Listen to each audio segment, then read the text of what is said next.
Welcome to the Unapologetic Mompreneur, the podcast for mums with an online business who are ready to take back their time, home, business, and self so they can restore the balance and thrive, both at home and at work, without feeling like they have to choose between the two.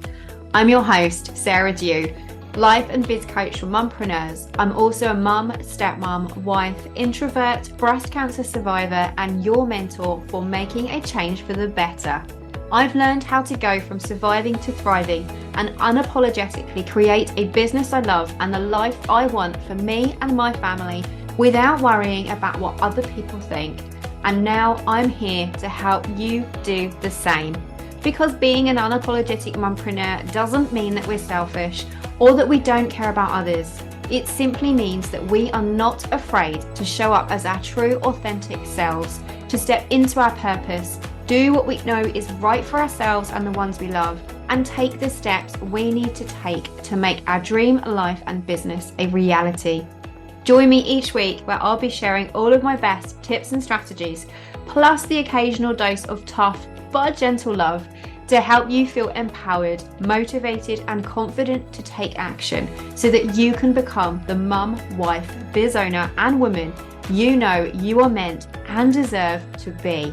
So, are you ready to unapologetically create a business and life you love? Let's do this.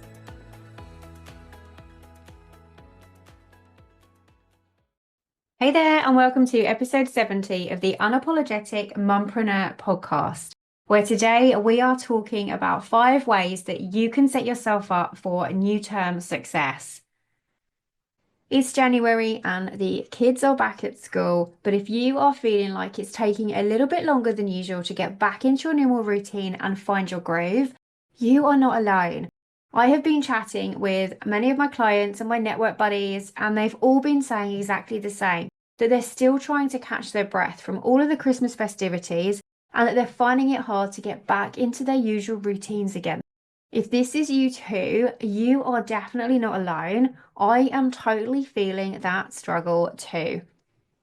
The overwhelm of figuring out your goals and getting back into the swing of things at the start of the new year is super common. Thankfully, you'll be glad to know that there are a few steps that you can take to help you find your groove and set yourself up for new term success. And that is exactly what this episode is all about. I'm going to be sharing with you 5 things that you can do to help you set yourself up for new term success. First out is to sync your business with your child's school calendar. If you are not already doing that, now is the perfect time to do so. It's back to school, it's January, it's the start of a whole new year, and now is the perfect time to take a look at your goals and to actually match them and use your child's school calendar to break down your goals to make them super easy to accomplish without all of the stress and the overwhelm. Because if you are finding it hard to make quarterly planning and all of the other goal setting strategies work for you, it's not your fault. Whilst those approaches are great, and they really are, they don't take into account the unique needs of a mum who is trying to grow her business in the margins of the school day. Sync your business to match the terms and the dates of your child's academic year instead. You will be amazed by how much easier it becomes to accomplish your goals whilst juggling all of the things mum life. Now, I dive into a whole lot deeper how to do this in my term time roadmap masterclass and also in my power hours and when I work one-on-one with my clients.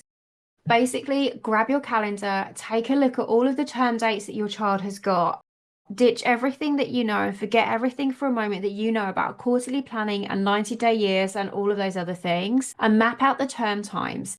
So if you're like us here in the UK, Harrison has 3 terms. So he has spring term, which we are in currently right now, autumn term, spring term, and summer term. Map out your business and give your business the number of terms that your child's school calendar has. And then use those terms to break down your goals.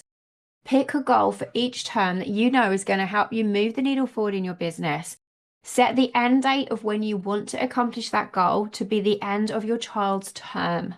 And then use their half-term, mid-term break as that check-in point to review and reassess and see where you're at to make sure that you are on track. When choosing your goal, make sure it is something that you can realistically accomplish in the time that you have. So this spring term for me, I know that Harrison has got 12 weeks where he is at school until Easter, and then it's the Easter break before we move into the summer term. And I know that halfway through, at the end of week 6, is the half term break. So you can bet that when I'm working on my goals, I've set the end date to finish at the end of term in April. But my mid check-in point is that February marker where my goal, I've picked something that I know makes us a sensible halfway milestone that I'm working towards, so that when it comes to that half-term break, I can check in and make sure that I'm still on track and I can figure out what I need to do going forward. So map out those term times, choose your goals and give them the deadlines to match the term dates of your child's school term. And then pick something that you know is a good milestone as a halfway through point for the half-term break so that you can check in on make sure that you are on track. And then those weeks that you've got either side of that half-term break, use them as sprints to do that deep focus work while your kid is at school working on your business. It really does change everything. Instead of trying to fit your goals and make quarterly planning fit everything else around your life, you're letting the school calendar dictate and actually lead the way. You're using that to take control and shaping everything else to fit that. Because as busy mums, we know that that calendar is what calls the shots. So instead of it fighting against it and trying and getting annoyed with it, use it to your advantage. Sync your business with your child's school calendar, and you'll be amazed at how focused and productive you are, how much easier it is to accomplish your goals. And when it comes to the school end of term, you're not feeling like you're behind or playing catch up or having to leave your goal halfway through because you've given it the end date to match when your child is on off school on holiday. And then because you're done, you're free without that stress and overwhelm to enjoy the school holiday with your kids. And then when choosing your goals, make sure that your goals are realistic. In the early days of my business, I would set all the goals and then I'd beat myself up because I wasn't accomplishing them.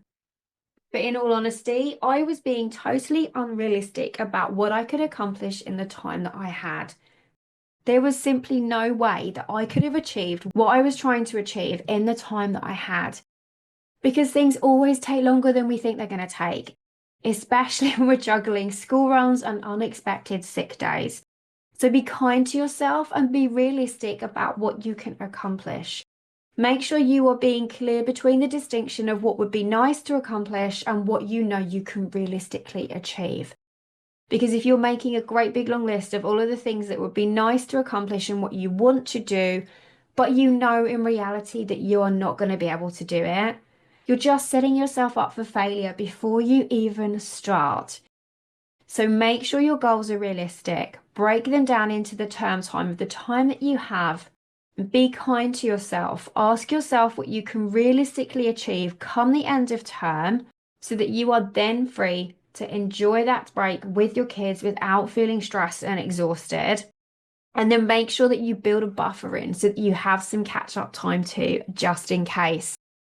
So although Harrison's term time at the moment for the spring term is 12 weeks, I'm not mapping out my goals so that they fill the full 12 weeks. I'm doing it so that they roughly give myself a couple of weeks at the end. So I've got that buffer time. So just in case there are sick days, just in case something else crops up, I have still got that little bit of buffer time so that I can actually make that goal finish. So yes, like I've said, set the end date to be the end of term, but actually allow that buffer time and aim and include in that end date some buffer time so that you can be kind to yourself and have that little bit of wiggle room so that you've got some catch up time.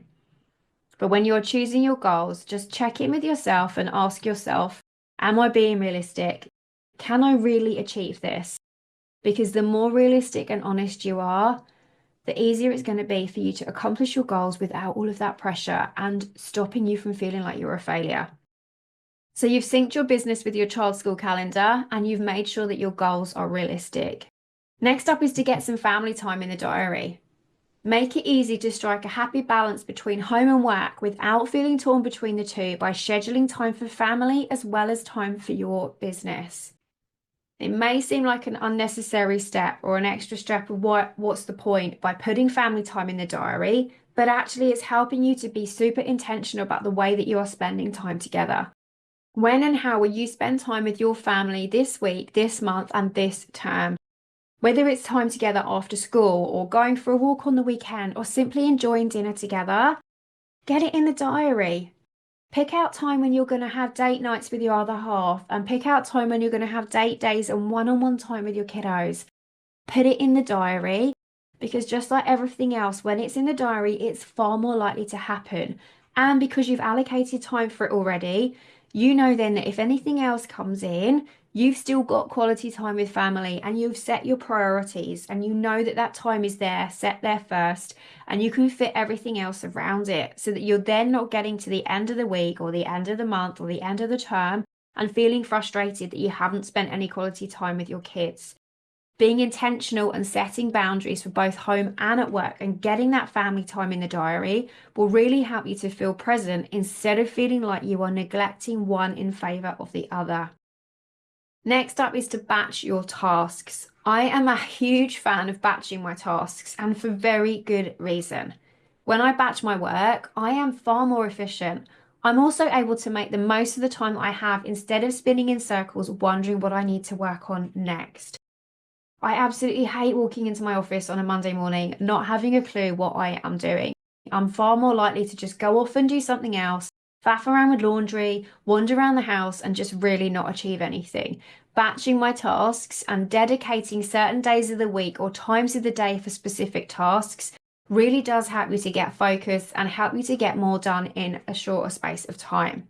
So pick out certain days of the week or times that you can use for specific tasks. Maybe it's content creation or client calls or writing and scheduling your emails. Make a note of those and put them in your diary and use them as time blocking, and you'll be amazed by not only how productive you are, but how much time you save too. What tasks can you batch this week? What tasks can you batch together that would make sense for you to do in your business?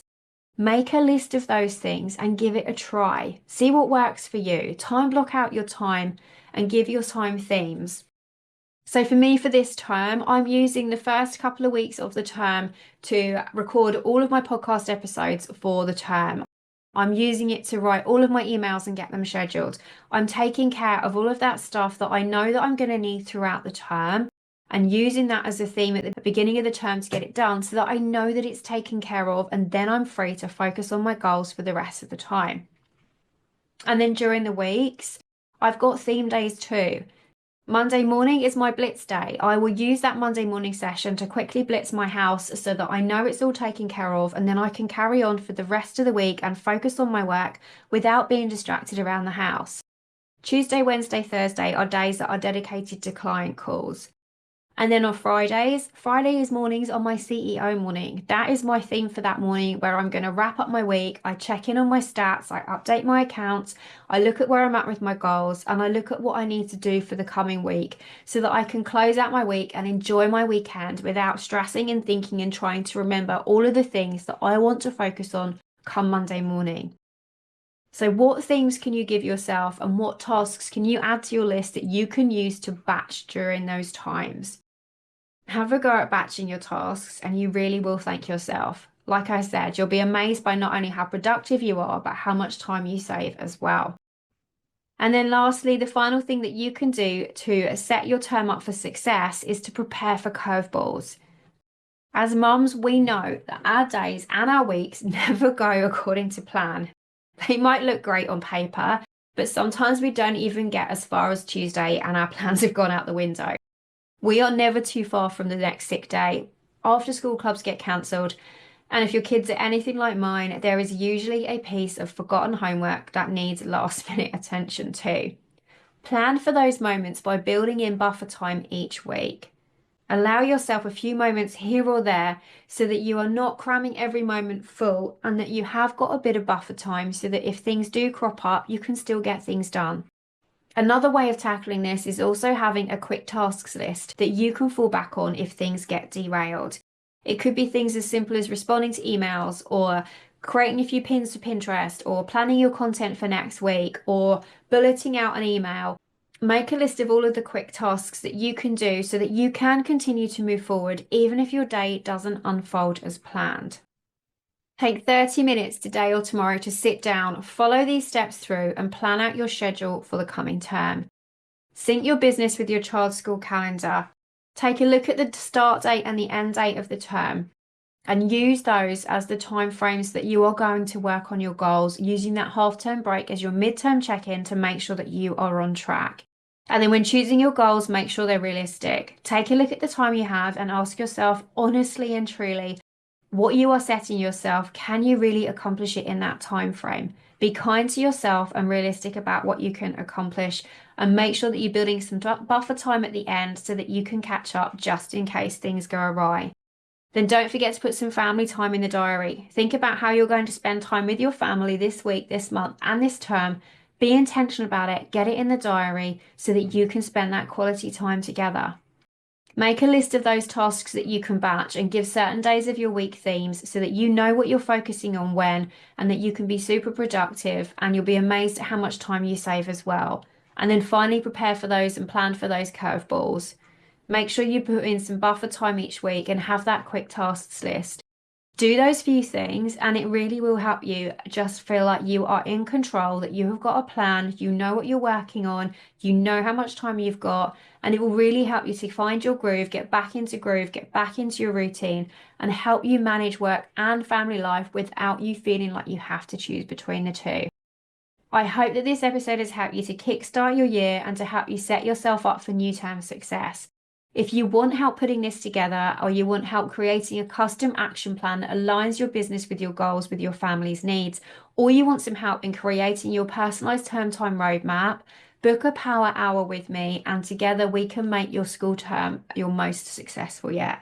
You've got this, mama, and I look forward to chatting with you in the next episode. Bye for now. Thank you so much for joining me for another installment of the Unapologetic Mompreneur podcast. If you like what you heard, be sure to hit that subscribe button so that you never miss an episode. And if you have a moment, I would love for you to leave me a rating and a review so that other mompreneurs can find this podcast too. Here's to unapologetically becoming the mum, wife, biz owner, and woman you know you are meant and deserve to be. I can't wait to chat with you in the next episode. Bye for now.